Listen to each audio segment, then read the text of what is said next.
السلام علیکم ورحمۃ اللہ وبرکاتہ۔ مستد احمد کی روایت ہے، عمل قلیلا و اجیر کثیرا، عمل کم کیا لیکن اجر بہت حاصل کیا۔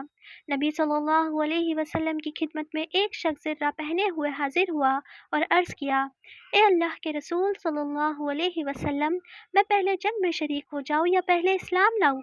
آپ صلی اللہ علیہ وسلم نے فرمایا، پہلے اسلام لے آؤ پھر جنگ میں شریک ہو جانا۔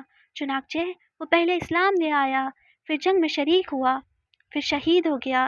نبی صلی اللہ علیہ وسلم نے اس سے متعلق فرمایا، عمل کم کیا لیکن اجر بہت حاصل کیا۔ اسلام لے آیا، پھر جنگ میں شریک ہو گیا۔ تلوار اٹھانے سے پہلے عقیدہ ہونا ضروری ہے، کیونکہ عقیدے کے بغیر تلوار مجرمانہ ہتھیار بن جاتی ہے۔ سفر سے پہلے منزل کا تعین ضروری ہے، کیونکہ غلط راستوں پر نکل کر ایک سپاہی ڈاکو بن جاتا ہے۔ اجتماعیت سے پہلے جھنڈا ضروری ہے، کیونکہ انسانوں کی ایک بڑی تعداد اس کے بغیر ایک جھنڈ بن کر رہ جاتی ہے۔ محاکرات سے پہلے میدان کا انتخاب ضروری ہے، کیونکہ غلط جگہ بہنے والا خون بہت سستا ہو جاتا ہے۔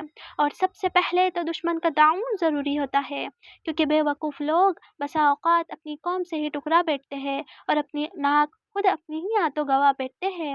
انسان اخلاق کا پیکر بن جائے تو بھی کفر کے ہوتے ہوئے وہ کچھ بھی کام نہیں آئیں گے، اور اگر ایمان تو ہے لیکن اخلاق نہیں ہے تو اس کا یہ ایمان معذور ایمان قرار پائے گا۔ جزاکم اللہ خیر و بارک اللہ فیک۔ السلام علیکم ورحمۃ اللہ وبرکاتہ۔